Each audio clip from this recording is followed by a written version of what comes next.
Rachel, how big of a Jays fan are you? I like him, even though I'm wearing a Yankees hat. I like him. Yeah, but like, do you remember like you know, I'm a big Jays fan. Like I remember a ton of like obscure Jays just off the top of my head. Like John McDonald. Well, even then, like I'm talking more obscure because there's one that has always stuck out in my head. His name's Socrates Burrito. Do you remember Socrates Burrito? No. Okay. That seems like a made-up person. Well, he was from 2019, so it was the year before the Jays got like Vladdy and Bo and everyone going. And so although that was that might be after over, Munenori Kawasaki, Jose Bautista, Edwin Encarnacion, but I before love how Vladdy and Bo. I love how you include Kawasaki in that core when he like never made a postseason roster, and that's great. I love that. Socrates Burrito though had one of the worst tenures that a Toronto Blue Jay like player can have. Okay. He lasted 17 games. This is why I don't know this man. He had 39 at-bats. And he only registered 3 hits in those 39 at-bats. So he batted less than 100. Under half of the Mendoza line. Yikes! And, you know, 0.77 batting average, 163 on base percentage, 128 slugging, 291 OPS. Terrible. Man. You know, his WAR was insane. Negative 1,000. His OPS plus, and keep in mind, OPS plus when you are 100, that is like league average. Okay, he was minus 19. Holy Jesus! So he had a tough time with the Jays, right? Yo, that guy sucked. However, he still got 3 hits and 39 at bats. Donald Trump just went 0 for 34. Is 0 bad? So Donald Trump had a like when it comes to being the art of the deal, Good one. He is worse than Socrates Burrito, because Socrates Burrito is my Mendoza line for any bad baseball player. If Donald Trump was a baseball player, he would be worse than Socrates Burrito. Incredible news. And that's how I wanted to start the podcast today. That's a good one. I know you were looking at me like, where was it going with Socrates Burrito? What is happening here? But no, I had to bring that in. All right. Speaking of good, legendary athletes like Socrates Burrito. Yeah. The Edmonton Oilers have somehow tied the series against the Dallas Stars. Now, you and I were of the opinion, and it wasn't a far-fetched opinion, that the Dallas Stars were going to fucking kill the Edmonton Oilers after they could barely beat the Canucks. Yeah. And yet somehow, with Stuart Skinner pooping the bed. And Darnell Nurse. And we'll get into that. Playing 3.5 games. Darnell Nurse being horrible. And also, on top of that, like Leon Draisaitl being good, but not being Draisaitl. Not Leon Draisaitl. Like Connor McDavid is producing. He's playing well. Yo, he's crazy pants. Fantastic. Stuff. But Draisaitl, you know, and this is a two-headed monster on that team.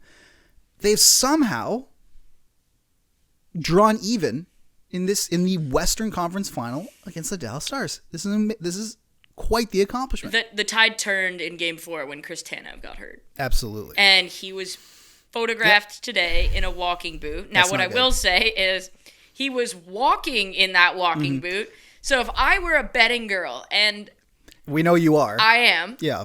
I would be betting that he's playing tomorrow.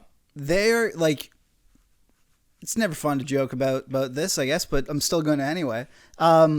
They're going to shoot that man up with amphetamines that have not even been invented yet as the time of this recording. And is it a good idea? No. But not even a little bit. Will he know where he is? Will his liver probably just peace out after that? Probably, but he will be I guarantee you he will be on the ice. And if he's not, it's a big... Oh, it's huge. Big problem. Chris Tanev was, I would say, far and away the best deadline pickup this year. Not close. Like Big Jake Gensel was fantastic. But in terms of what they paid for him, they paid nothing for Chris Tanev. And they got him, and he's a key part. Like, he has brought that Dallas decor to another level. Like, he was like their missing piece. He was the Tetris piece that allowed everyone to kind of fall to where they need to be. Losing him would be horrible. Oh, it would be, like, his importance to the team would be like if the Oilers lost, like, Ryan Nugent-Hopkins. Yeah, or like Matthias Ekholm or something like that. Yeah.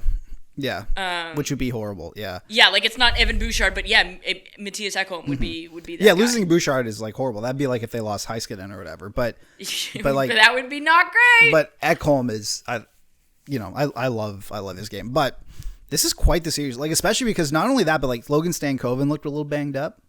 Yeah, he blocked a shot. Rupa Hintz is super clearly banged up. Yeah, well, like he's been in and out all the time. He's been a game time decision forever. Yeah. You know, like the Stars, Stars medical staff be working overtime. Exactly. It's like Grey's Anatomy back there, you know? Like people are just like, they're operating on guys with bombs inside them. They're, you know, like... They're just doing crazy stuff. It's like Dr. House. They're just popping Vicodin. Yeah, like. Exactly. Being like, you're a bitch. I found out what kind of cancer you have. There you go. I also defibrillated you while you were still alive just to prove a point. That's like I see House. I never watched the show, but I see clips of House like on TikTok all the time. And I'll be scrolling, and it'll just be like a totally out of context scene where like it'll be a kid and he'll be lying in a hospital bed, his parents will be around, and Dr. House will just walk in the room and like fucking slap him in the face, and then just be like, and the kid will be like, "Why'd you do that?" He's like, "I knew it. His eyes didn't dilate. That means he's got ardochondrosis." And what's so funny is the guy I briefly dated while I was in university. He's now a doctor, but like at the time, he was going through like the pre-med stuff. And so we would watch, like, our shows were Chicago Fire, Chicago PD, Chicago Med, and House. And he would always have them on.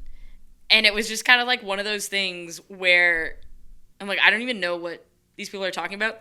But then House would say things, and I'm like, that is definitely not an acceptable thing to say. Like, see, I would be really worried if I knew that my doctor was a big fan of House.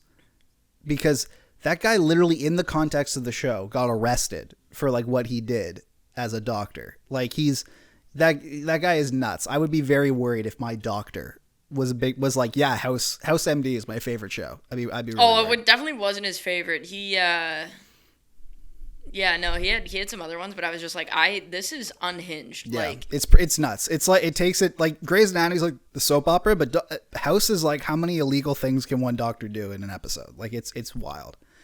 Anyway, Darnell Nurse, Rachel. Oh. Look, they've tied the series, and I wanted to off the top give our flowers, or give his flowers to the Oilers. Like they deserve it. They've tied the series. As much as I loathe them, their media, and their fan base. Kevin Bieksa, how we doing? Yeah. Oh my God, he called the Edmonton meat because they're what is it? They're raw, dead, and dumb. And apparently somebody told Rashog that live on his show, and he was not happy about it. This is why, like, okay. But the thing is like he didn't make a big deal out of it. I'll give him credit. He just kind of like the facial expression, you could tell he wasn't impressed, but like he just carried right on. Good. I am fully expecting a Mark Spector or Jim Matheson column. Well, you know why Rashog just kept on? Because when you've spent that much time in the trenches during warfare, you know, you have a steely gaze. Whoa, just hit the mic. You have a steely complexion. You know, good for him because he's been in the trenches, just dodging artillery. You know, with the media meal buffets, and you know, like being a reporter is tough. I was a beat reporter for a little while, and like especially traveling. But like, dude, it is still the best job. Like it is. You get the amount of free food. And it's good food too. The amount of like sort of perks, all that, like you get to watch. Like anyone who complains is a fucking idiot. Didn't like.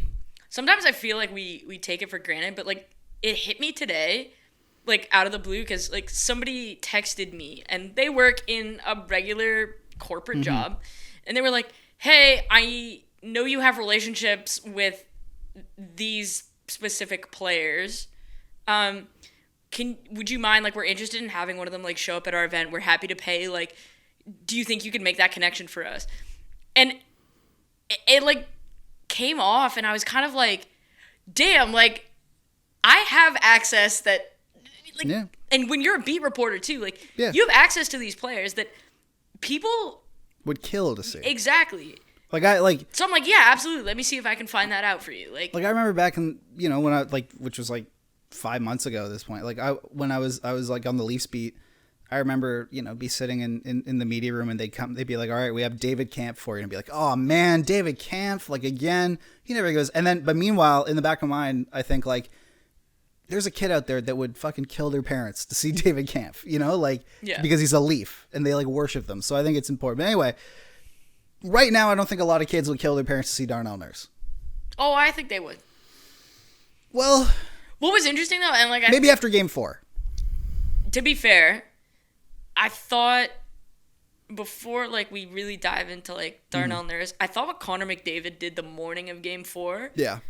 Really, that's a captain. That's what a captain showed does. Like proper leadership in terms of like it was him and Stuart Skinner, and Mark Spector asked a very leading question. Of course, it was him. And Connor McDavid like barely let him get the question out and was like, "I will take this."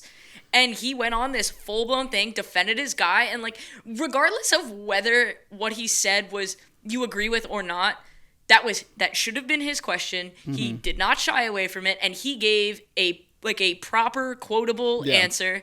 And then after the game, I thought his assessment was good, which was like that goal that went off of Nurse and in. He was actually exactly where he was supposed to be, and kind of like McDavid said, that was just horrible luck. Yeah. Right when it rains, it pours. That's true. But I thought that both McDavid and Chris Knobloch's assessment of Darnell Nurse was he easily could have folded there, and a lot of guys would. It looked like he was going to after his media availability that morning. He was arguably their best defenseman on Wednesday night. He had an assist.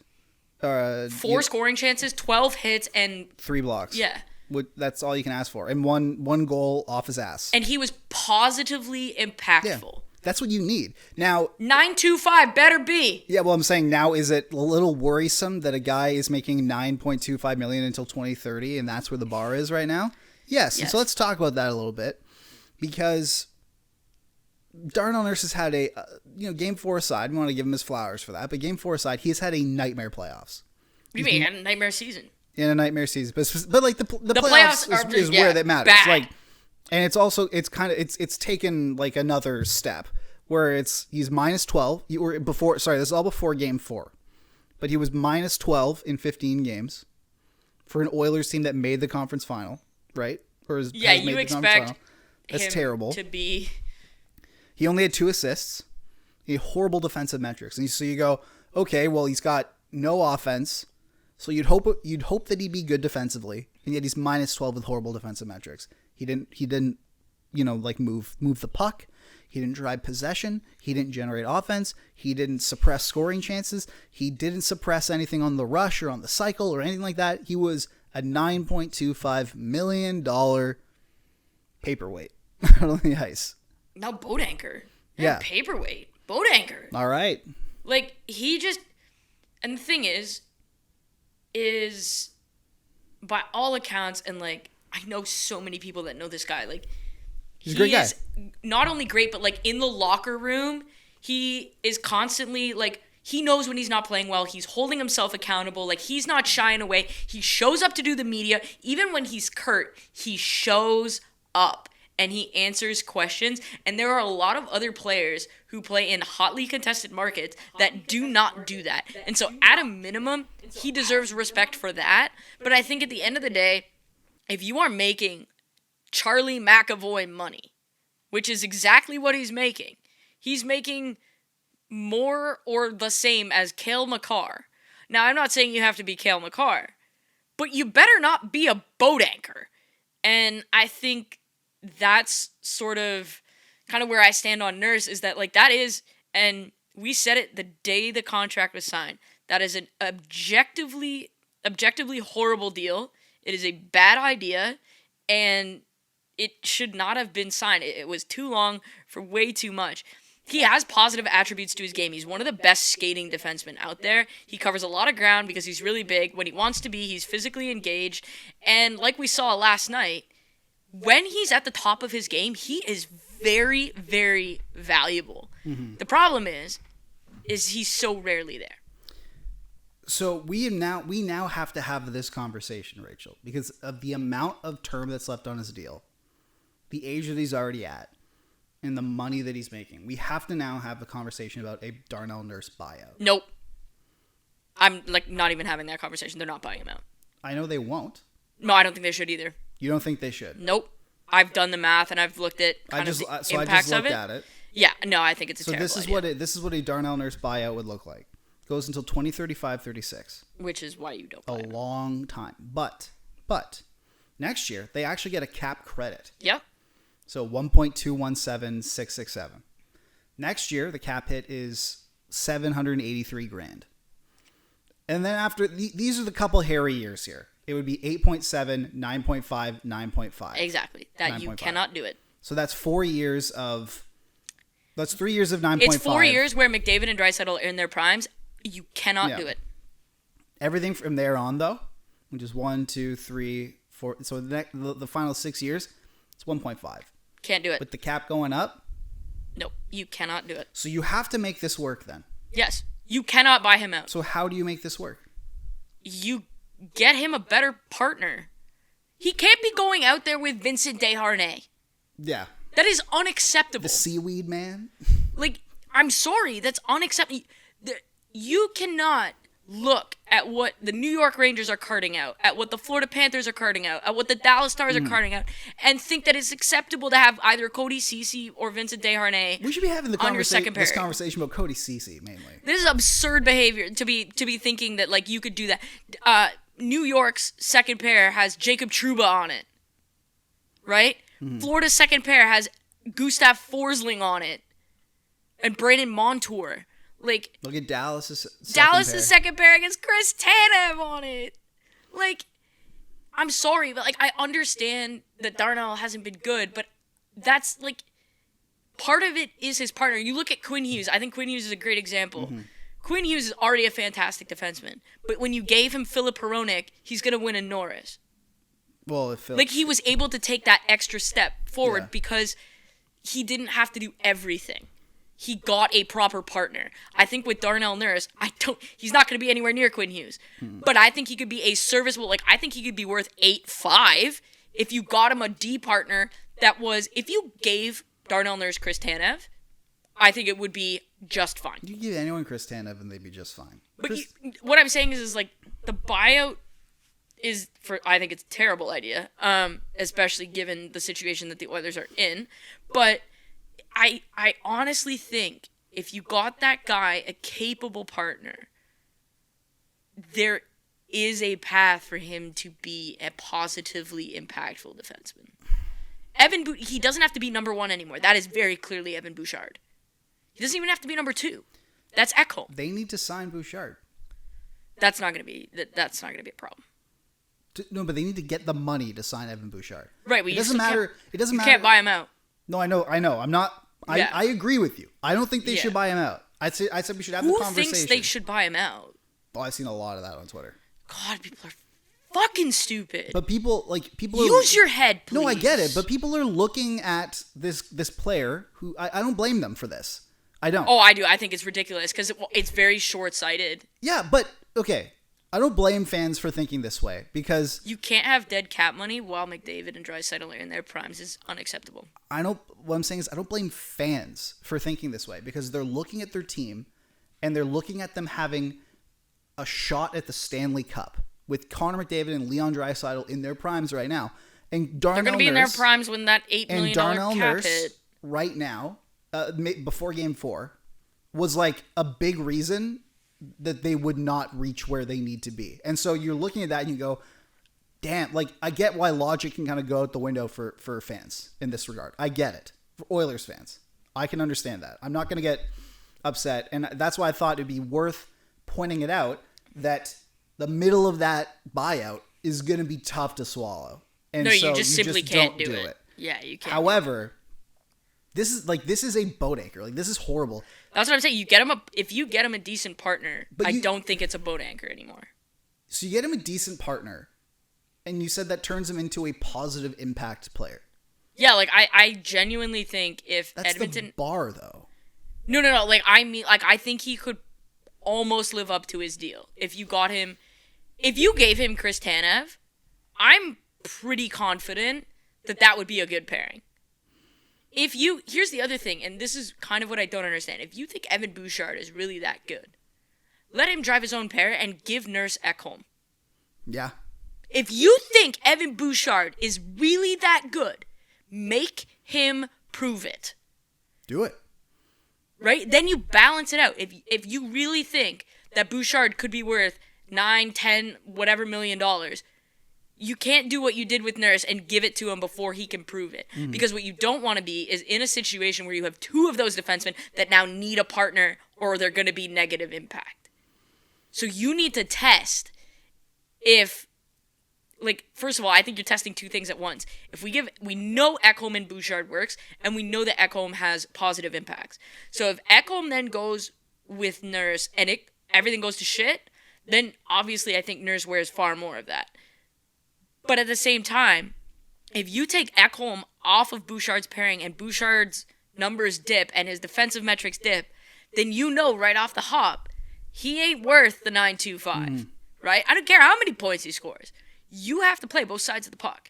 Yeah. Right? Look at Cale Makar. Like, you can't be asking for that amount of money, for Darnell Nurse money, if you can only play one side of the puck. That's not how that works. And so I don't understand why this wasn't tried already. Well, this is Ken Holland. This is. Well, no, that's on the coaching staff. No, I know this is coach. No, but like, you're the Edmonton Oilers. You know that you need defensive upgrades, and you didn't get anyone at the deadline to do that. Yeah. You got like Sam Carrick. He's not playing. Like, look, you can't fault them for the fact that you have Philip Broberg sitting there because you haven't developed him at all. Like the 8th overall pick from a couple years ago. Because your development system is garbage. Yeah. And on top of that, like, Xavier Bourgault should be good enough to play. Finally, Dylan Holloway is getting his chance to play. But how trash is your development system that you have two top 20 picks this is why, that can't play in your lineup? I need to be it's real. Unacceptable. Ken Holland is one of the worst general managers in the entire NHL. Like, I will put that out there right now. He is like he has lucked like a fucking like he has lucked like crazy into a lot of things. Ken Holland did not know that Zach Hyman was a 50-goal scorer when he signed him. No Otherwise, he would have given him more money. But I was having this conversation with somebody, and I'm going to ask you now. Okay. But hold on. Let me just list out. On Ken Holland. Okay. How many years did Nick Lidstrom buy both Mike Babcock and Ken Holland? Literally a decade. Like each. I'm like Nick Lidstrom and Brian Rafalski. And Pavel Datsyuk. And Henrik Zetterberg. Like those guys those together. 4. Yeah. Ken Holland is fucking incompetent in the modern NHL. He is like, I want you to, he has made one, like Zach Hyman has. The Ekholm trade was excellent. Exactly. I was going to say, so he's made 2 phenomenal moves, which is signing Zach Hyman to what he did. Yeah, 10 out of 10, no notes. Like that is possibly the best free agent signing outside of Panarin. Outside of Panarin, or even outside of like Chara to Boston. You know, like that is like you signed a. No, I'd say Hyman's better. You think Hyman is better than Chara to Boston? Well, in terms of Chara won a cup, was their captain, won Norris's. Yes, but Zach Hyman objected. Like, you scored a guy. You signed a guy in free agency to a value contract that nearly scored 60 goals. Done. It didn't look like a value contract at the time. But it's turned out to be. That's what I'm saying. It's turned into arguably the second best free agent signing of all time. And then you're not gonna outdo Panarin. The guy was up for the Hart Trophy. But then Matthias Ekholm was exactly what they needed. That was a perfect trade. You didn't really give up anything terrible to get him. Like, it was a first and like Reed Boucher or something. Like, it was fine. However, everything else that he has done basically has been garbage. We're talking about Darnell Nurse, $9.25 million a year. Jack Campbell, unplayable, and we're talking about, well, we have to go out and spend more money to make him a possible guy who can be over his Mendoza line. Jack Campbell, the 2 things that could potentially cost you and will very likely cost you the Stanley Cup this year: Darnell Nurse and lack of goaltending. You gave Darnell Nurse $9.25 million on a max term deal, and then you gave Jack Campbell a 5-year deal at $5 million per. And you know why they had to pay Jack Campbell, Mike? Because they drafted Xavier Bourgault instead of Jesper Wallstedt. Mm-hmm. But then I even look like he gave Cody Ceci like a 4-year deal. He signed Tyson Barrie. The Cody Ceci thing was wild. Cody Ceci played good, like, third pair shelter minutes in Pittsburgh. If you want to tell me that playing in Toronto doesn't get you more money, I have a Cody Ceci and a Jack Campbell to sell you. Jack Campbell for sure. But Cody Ceci was awful in Toronto. But he still... And then went to Pittsburgh, remember? Had one good year in sheltered third pair minutes, and the Oilers came. That money... could have been used. Think about where that money could have gone. Then the Warren Fogle deal. Chris Tanev. Then the Warren Fogle deal. Like, it's honestly, it's insane. But, like, you could keep going here. Like, it's... You have, arguably... Connor Brown. They're going to have a $3.25 million cap overage next year for a guy who didn't score his first goal until like Valentine's Day. It actually might have been after. It might have been March. Probably until like March. A guy who's barely holding on to the lineup. Ironically, has been good in the playoffs. Yeah, but like this is insanity. All of these like. You look at these moves in a vacuum and you go, okay, whatever, but like you have McDavid that makes it up, and you go into the Western Conference Final that makes it up. If Ken Holland had just spent his money a little more reasonably, like if he had just not signed Cody Ceci and instead signed Chris Tanev to the exact same amount of money he's paying him basically, or like had drafted a bit better. So here's a fun one for you before we move on, because I think it relates to our next topic. But think about where they would be. I want to ask you before that, how many cups you think the McDavid and Draisaitl tandem here would have already won if you swap out Ken Holland for literally... Eric Tulsky. But I'm saying, like, okay. No, swap him out with Eric Tulsky. Literally, they would have won 2. I would put that down. I would say at least 2. I think they would have... Like at least 2. I think the Oilers would have like basically taken the torch from the Lightning and done exactly what they did. Yeah. Like if Eric Tulsky is Oilers GM the last 5 years, they have. I'm saying like anyone else though, and no, I don't think anybody else. I think you are giving GMs in this league. But I look around like at a lot of the GMs who are like maybe on teams that are on like the playoff teams, and I go like you swap that guy out with I would say that Bill Zito, they probably have 1. Julien Brisebois, they have 2. Yeah, obviously. But they even look at like literally like Barry Trotz. No, he's too new. That's different. Okay, so that doesn't count, whatever. But like Don Wadell, yeah. And we'll talk about him. I think they would have had 1 by then. Maybe. I don't think Chris Drury counts because he got 2, like, their rebuild. You hear Jeff and Elliott talk about this a lot. Like, their rebuild got accelerated by winning the lottery twice in back-to-back years. Yeah. And having Adam Fox basically say, I'm not playing for any team but the New York Rangers. Yeah. And having Artemi Panarin saying, I'm not playing anywhere but the New York Rangers. Like, the New York Rangers are not anywhere close to where they are right now if those 4 things don't happen. And those things happen because they are the New York Rangers. Yeah, but I also think, like, literally you put Brad Tree living in there, he wouldn't have signed Cody Ceci. He might have. I at least want to have enough faith in him that he wouldn't have done that. But, like, Don Waddell wouldn't have signed Cody Ceci. Boom, you have your partner right there. Like Kyle Dubas probably wins a cup there. Yeah, although Kyle Dubas did sign Cody Ceci. You traded for him. So traded, he did not re-sign him. Yeah, but and that was also to get out from under a gargantuanly awful deal. Anyways, Don Waddell. Yeah, let's talk about Don Waddell. In Columbus, Eric Tulsky.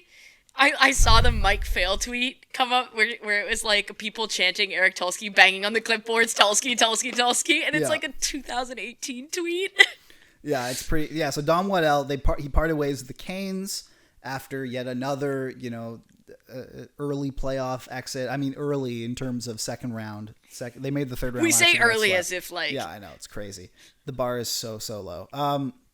I think he's going to do a good job in Columbus. I think he will. What's the thing with Don Waddell, though? Because he did a phenomenal job in Carolina. Well, to be fair, it was very well known that those strings were being pulled. Yes. And so you had, it was almost like a 3-headed situation there because you had Don Waddell, who was kind of like the public-facing figure, Eric Tulsky, who was very clearly running things, and then you had Tom Dundon, who was like in the room on every decision. And going, no, it's too much money. Exactly. Yeah. So I'm interested to see, because Columbus is the opposite of Carolina in that like their owners were so out of it, they allowed Jarmo Kekalainen to hire Mike Babcock.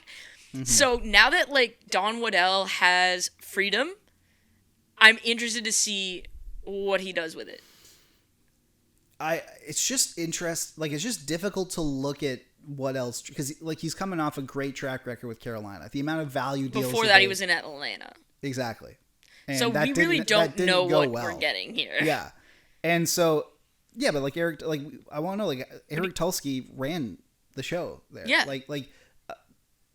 Who knows how much influence or, Don Wadell even had. That's what I mean. So I can't even say it's a good or a bad hire because like the way Carolina is run is just so much different than every other team that like we don't really know. But the thing is he's going into a very appealing job.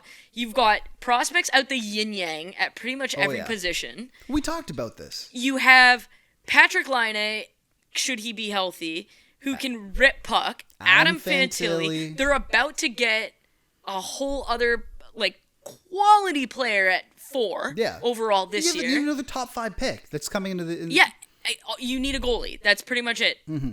But, like, I don't think Columbus is that far away from being, like, good. They put it together, yeah. That's what I mean. Like, they're going to be a lot closer to challenging for the playoffs a lot sooner than people think. We talked about this when Jarmo Kekalainen got fired. And, like, and the good thing about this is, like, so... You look at the person with these GM decisions, or with coaches, anything. When people come in, they go out by getting fired or whatever. You go, is the incumbent or the person that's coming in, are they better than their predecessor, or how do they compare to their predecessor? And I go, Don Wadell seems smart. Yes. And so as long as he's not a fucking idiot like Jarmo Kekalainen was, he should be fine. I think he's very methodical in what he does, and I'm very curious to see what he does with what he has at his disposal, because now he's actually going to be allowed to, like, trade prospects to acquire good players. And, like, I remember when I was in Vancouver, like, the thing that came up with Don Wadell is, like, he's really good at making trades. Mm-hmm. It's just what is he allowed and not allowed to do. So I'm willing to totally give this guy the benefit of the doubt. Well, he basically has... He basically runs his own department because he is GM, Vice President of Hockey Operations, and alternate governor. Oh, so he's got the Fitzgerald job. So he's got everything. He can sign a player, he can trade him, and he can, I don't know, rename the arena all in one day if he wants. Like, it's great. It's crazy. Right. The good thing, like, what I'll say is, like I said, I don't think Don Wadell is a fucking idiot. No, I don't either. I think he's actually going to be good in Columbus. Which means that he'll be better than his predecessor. Because Jarmo Kekalainen, at least towards the end, was a fucking idiot. See, like, I don't think Jarmo was necessarily, like, a bad GM in the sense of, like, the contracts and stuff that he signed or the trades that he made. Like, I think he had more good moves than bad. But the Eric Goodbranson one was absurd, and the Mike Babcock decision was wholly unacceptable. And letting everyone walk. Yeah, like you just can't. I know... But he did make some quality, like there was a period of time there where like he was moving and shaking, like he was doing, and then he just went like right off the rails. Yeah. And there's a part of me that wonders if that's more John Davidson than it is Jarmo Kekalainen. Well, Davidson left for a bit, and Kekalainen was still crazy, and then Davidson came back. No, that was when Kekalainen was good. Then Davidson came back and it started going sideways again. Kekalainen was good during like 2020, basically. Like no, Davidson came back. When the Rangers announced they were doing their rebuild. No, Davidson... No, I remember this. No, Davidson came back after the Tom Wilson incident. So that would have been... Do you remember that? Because 2021. The Tom Wilson incident happened, and the Rangers sent out a statement that said, hey... They went after the league. Fuck you, George Peros. We don't think he's competent. Well, they were right. And they were right. And then, like, a week later, Davidson and Jeff Gorton, like, resigned. And now they both have... Well, actually, Jeff Gorton has a better job. Definitely. He's president of the Montreal Canadiens. That's pretty, that's pretty like being dope. President of French Canada. Yeah. All right. Sacré bleu. All right. The Panthers and Rangers is getting pretty scrappy, Rachel. Are we surprised by that? I mean, definitely not. The Panthers are among the scrappier teams, and the Rangers, they have ratty. Ratty. And the Rangers have the dirtiest player in the league. Who also just won the humanitarian award. Well, okay, so Jacob Trouba as a human being. Yeah, he comes off the ice and he's a teddy bear and he's awesome and he's doing amazing things. He also just throws his elbow at people. It's shocking. Like it is how is this guy? Although I'm not willing to say he's the dirtiest player in the league. No, I would say like Nick Cousins at this point is like the dirtiest Cousins, player. Radko Gudas, quite frankly Nikita Kucherov, low key Charlie McAvoy. He's a little shit heel. But Charlie McAvoy is like a shit, but like not actively trying to injure people like Tom Wilson. Brad Marchand's kind of calmed down in his old age. I also feel like he takes the captaincy very seriously. Although he did like cross-check a ref, so. But I mean, I can't blame him for that. I would do that if I was in his position. But yeah, this Panther series, Chris Kreider tried to throw Matthew Tkachuk's mouth guard into the crowd. And it was so funny. Which is hilarious. However, he's very lucky that they were never going to call that a misconduct. That is reserved for like sticks and like things that could injure someone. A mouth guard is not injuring anyone.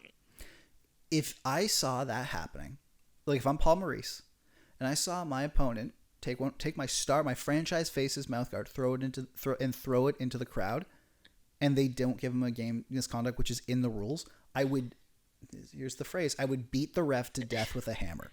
I would. By the way, Paul Maurice, his pressers have been so incredible. Let me tell you, people. I fucking love that guy. He's like, they ask him in the press conference. It's on our socials. They ask him if he's seen the winning goal. Yeah, he's like, I don't even know where my video guy is. Yeah, he's like, we have to send a telegram because somebody needed popcorn in this room, and like this happened and that happened, and then Jacob Trouba gets fined, and he goes, pass around the hat. That guy's not going to be able to afford lunch. It's like, oh no, oh Jakey. This guy is the goddamn best. He's amazing. Like, I'm covering him in the Cup final last year was just such a treat because at this point at that point when you get to the Cup final, it's June. You've been slogging it out for almost for 8 months straight. Basically. I want the Panthers to make the Cup final because I want more Paul Maurice. But you're like, from a media perspective, you get to the Cup final and you're really not expecting good quotes. Like, you're going to get the worst quotes in the Cup final because guys are A, so tired, B, so banged up, and C, just like they've already said everything they can to this point. But Peter DeBoer is a really good quote. Yeah.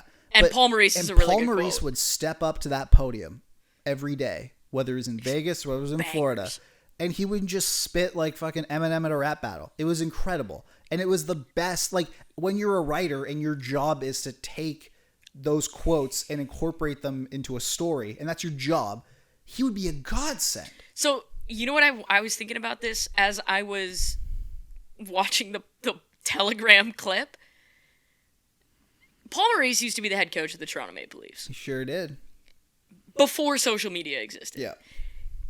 And before all of the crap with the Leafs now and the playoff series and everything. I can't even imagine the quality of entertainment and quotes that we would get if he was the coach of the Toronto Maple Leafs in the current climate with the current players. The things that would come out of that guy's mouth, first of all, he'd get in a verbal duel with Steve Simmons on a near daily basis.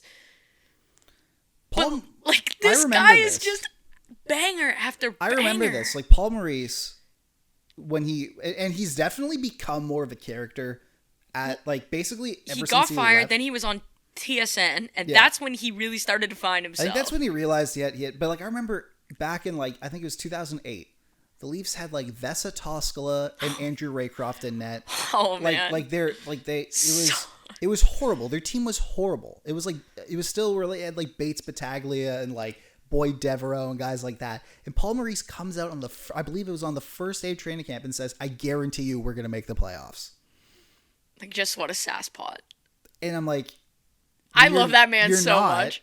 And we all know you're not. But like, it was wild. He lasted 2 years. It's a shame, but this is a wild, like, this is starting to get a pretty wild. I love this series though. It's great. We have two, like, these are great series. Solid, but the Rangers Panthers series is just incredible. Alexis Lafreniere, how are we doing? This makes me wonder, like, what did Gerard Gallant do to that kid? Yeah. Capo Caco hasn't quite figured it out yet. Yes. But Alexis Lafreniere, hello. Like, we were talking about this Bust. kid as, like, one of the top busts. Like, a guy... Because if you remember, like... but that was, like, very valid because... Oh, absolutely. We were... This guy... We were wondering if they would qualify him. Well, he was, when I was in Vancouver, like, he was in trade talks. Oh, absolutely. He was basically thrown into as like the sort of kicker to any trade to get the Rangers like another high-end player. No, straight up, like, when we... I was being facetious when I suggested this, but, like, when we were talking about trading Miller to the Rangers, I was like, ask for Lafreniere. Yeah. First of all, Lord Voldemort used to represent him. Yeah. And so I'm like, okay, like, it would be a perfect fit, like, whatever, already familiar. But, like, they're not using him well. And, like, just, like, ask. He looks miserable. They're playing him on a line with guys who just are not going to... He's playing with Barclay Goodrow. Like, what do you think is going to happen? Goodrow and either Kako or, like, Philip Hedl. And this is Hedl before his breakout. And, like, just, like, it wasn't going well. And I wonder, I look at this player now. I go, like, what was Gerard Gallant doing to this kid? And better yet, like, Peter Laviolette deserves a ton of credit. Peter Laviolette should be the, like... Frankly, Jack Adams. Yeah, IMO. Because we all knew the Rangers were going to be good, but we didn't expect them to win the President's Trophy. I don't think anyone picked them to win the President's Trophy. Nobody did. Like they were never even picked to win the division. That was the Canes. And the Devils. The Devils were supposed to finish ahead of them. Yeah, I remember we did a... I was the only one that had the Devils. Like, I think I had them in the wild card. When we did a playoff preview, or not a playoff preview, a season preview, I did with Johnny Lazarus. Yeah, I have I have it up. Yeah, and I believe both of him and I had the Rangers in third place. He might have done second, just because he's a homer. But like, shout out Johnny. But like, you know, he would have. I'm looking this up right now because but like scroll back. Like I'm pretty sure I believe I had the Rangers in third. I had either the Canes or the Devils up top. I'm pretty sure I put the Devils up top for some reason. Again, I just had a horrific. I went Donald Trump 0 for 34 in my early season predictions. I went Donald Trump 0 for 34. Like I had the Sabres making the playoffs over the Panthers. You know, like all that. It was just brutal. No one should ever listen to anything I say.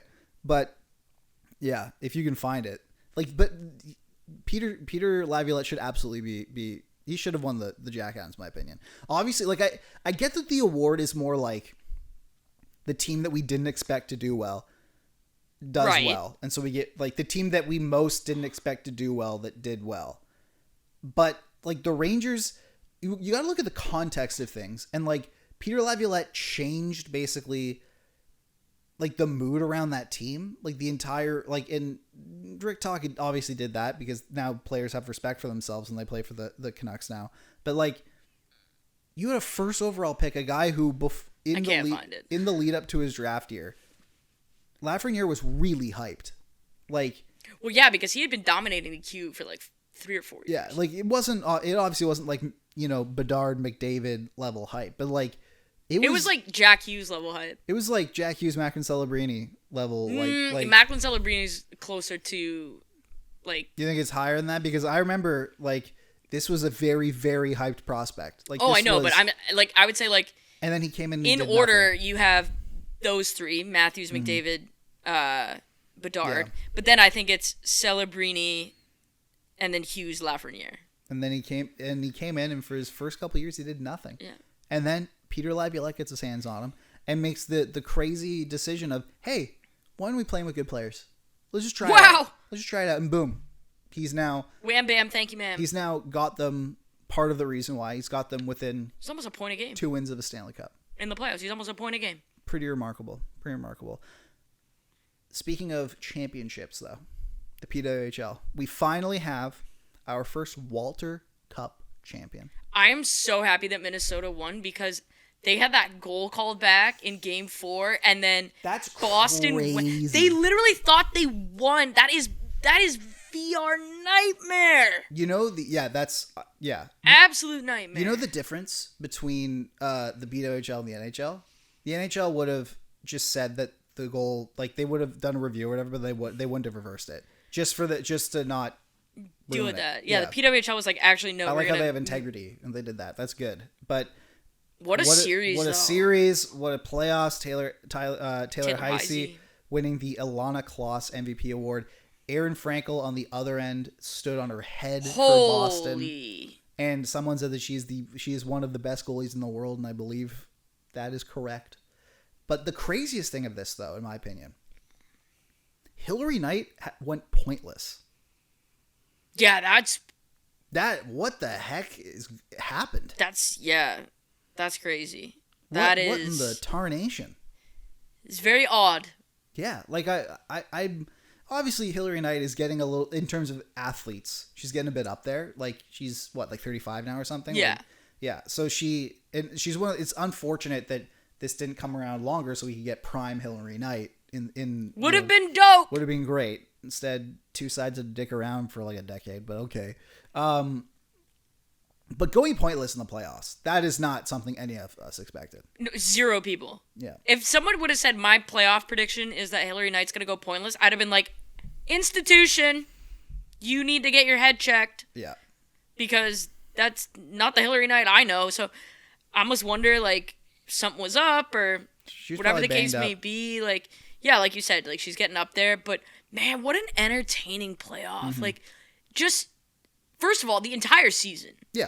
They hit, it was a rocky start with the whole jersey situation. Definitely.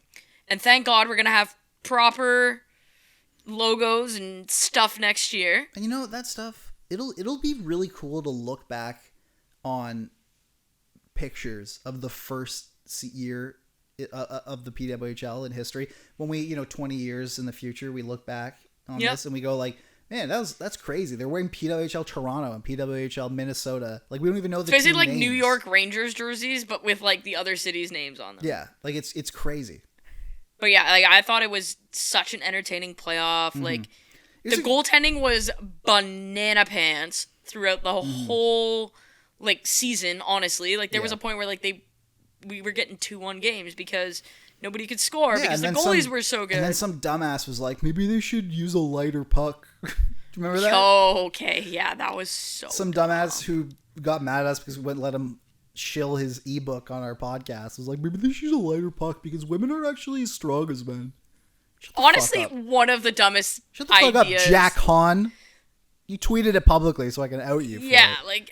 dumbass. That anyway. was beyond stupid. Look, but it was such an entertaining season. Yeah, Haley Salvian's coverage was top-notch. Kenzie Lalonde, Cheryl Pounder, Julia Teixeira, Tessa Bonhomme, like their podcast, fantastic.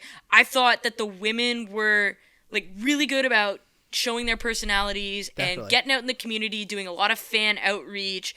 Like, overall... it was such a resounding success. Mm-hmm. And it's just really heartwarming to see that this league that so many people were like, it's not going to succeed. Well, it did. How many different times this year did they set an attendance record for women's hockey game? Literally every other week. Was it like 5? Like at least? No, it felt like every other week. But I mean, it was like... the tickets were going for $4,000 on Wednesday night for Game 5.